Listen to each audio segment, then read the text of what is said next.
You won't be visiting. You said that the president at the White House. Why not? For me, it's not just about politics. If I told you that I was invited to a party by an individual that I believe is sexist or has no respect for women, or I told you that this individual has said offensive things towards many minority groups, and I don't feel comfortable by it. This individual also called my peers and my friends SOBs. You would understand why I wouldn't want to go to that party. So why is it any different when this person has the title of President of the United States?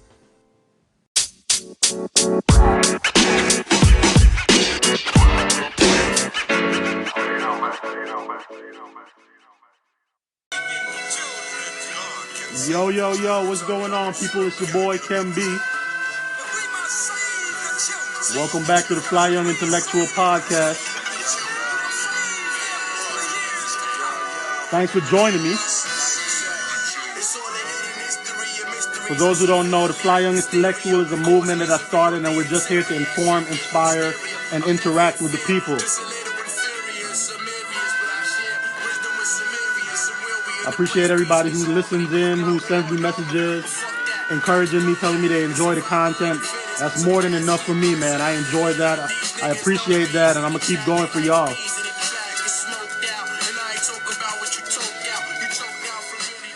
Today we're talking a little bit about socio-political issue as it applies to sports. And should you go to the White House, should you not, if you don't believe in what the President of the United States believes? Going back to the interview that was at the beginning of the podcast, that was Torrey Smith, wide receiver of the Eagles. Now, as you know, the Eagles won the Super Bowl a couple weeks ago. Congrats to them. Congrats to the city of Philly on winning their first Super Bowl. And a lot of players are going to boycott the White House visit. As you know, once you win a championship, there are two things that you pretty much do. You have a parade. Well, I guess three things. You have a parade, you go to the White House, and you might get to go to Disney World as well. Now, those things are kind of like rite of passages where, everybody pretty much as a kid wanted to go to the White House because it stood for this symbol outside of the things that we know as black people as it affects us and what the White House was built on. It's the White House. Everybody kind of pretty much wants to go to the White House. In the news these days, there's a big issue because obviously there are a lot of people who don't agree with the President of the United States, currently 45, Donnie, D. Trump, whatever you call him. Obviously, he has said some very controversial things as it applies to colored people. His derogatory terminology and his downright ignorance has turned off a lot of people. A lot of athletes have been turning down the invitation to the White House. Last year, after Steph Curry and the Warriors, after they won, Steph made it known, I'm not going to the White House. Donald Trump, this is the President of the United States, found time in his day to tweet and be like, you know what? I wasn't going to invite you anyway. Wait, what? Like, okay, I guess that's cool. Whatever. Anyway, there's a debate going on right now that kinds of stems from, hey, you should respect the office of the White House and go.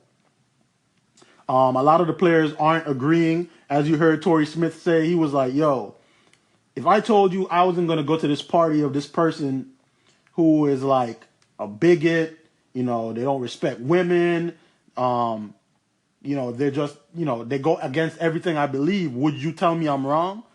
Why then would you come at me in such a way just because I say, hey, something that's not mandatory, it's not like it's in their contract that they have to go.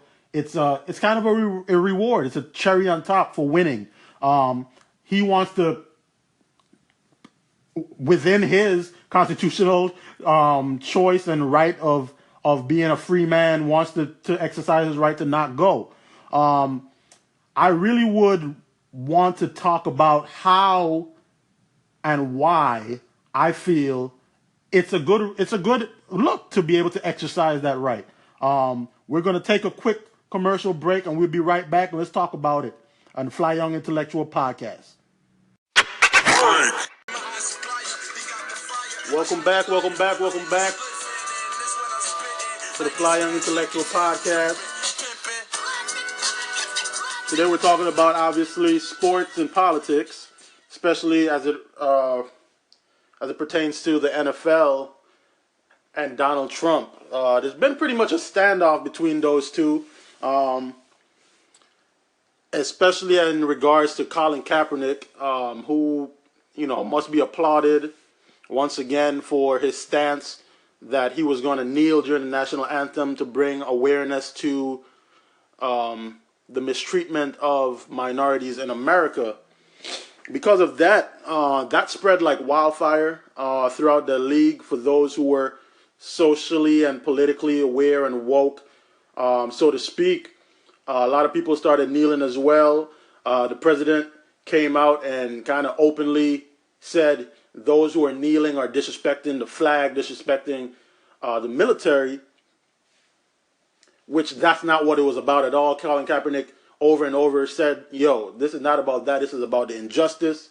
And at the end of the day, it came to a place where the NFL players took a stand. Donald Trump went to Alabama, called NFL players sons of bitches. This is the president of the United States once again. So we're at this place now where athletes, obviously, because they don't agree with his stance and his view and how he treats people, they're not, for the most part, a lot of them are not going to the White House because they don't agree with him and they feel like they don't want to even stand next to him for a photo op.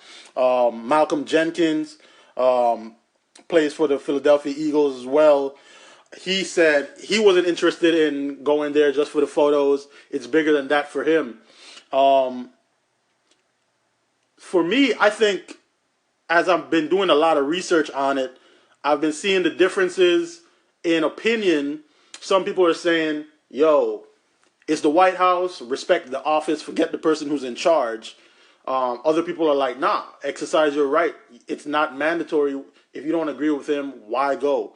For me, I wouldn't go personally, because I'm not going to go and stand next to a guy and fake smile when I know that I don't agree with what he thinks, with what he portrays as a man, as a leader, as anything. I feel like us melanated people, it's hard enough for us in America, and for us to fight, we have to fight with every bone in our body, and it takes even the smallest thing that seems very insignificant.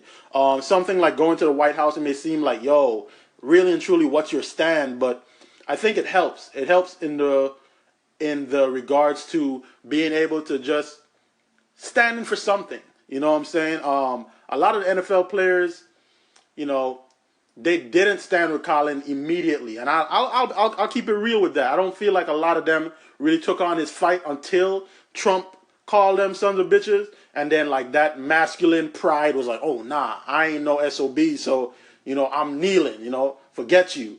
But a lot of them as well, they're doing a lot of good things. They're in the community, they're advocating, and they want to make sure that their community knows that they're truly standing with them. I would really love to know what y'all think. I'm about to put this up. Hit me up on Instagram at FlyYoungIntellectual. Leave a comment. After you listen, let's talk about it. Let's discuss it. Let's debate it. I don't care if you don't agree. I'd rather us have a conversation. Conversation is important for us to be able to just start delving into these issues. We don't want to be quiet on these types of things. So sports has been a bridge that has been bringing people together. And it brings people together from all types of walks of life, all religious beliefs, sexual orientation, whatever. So,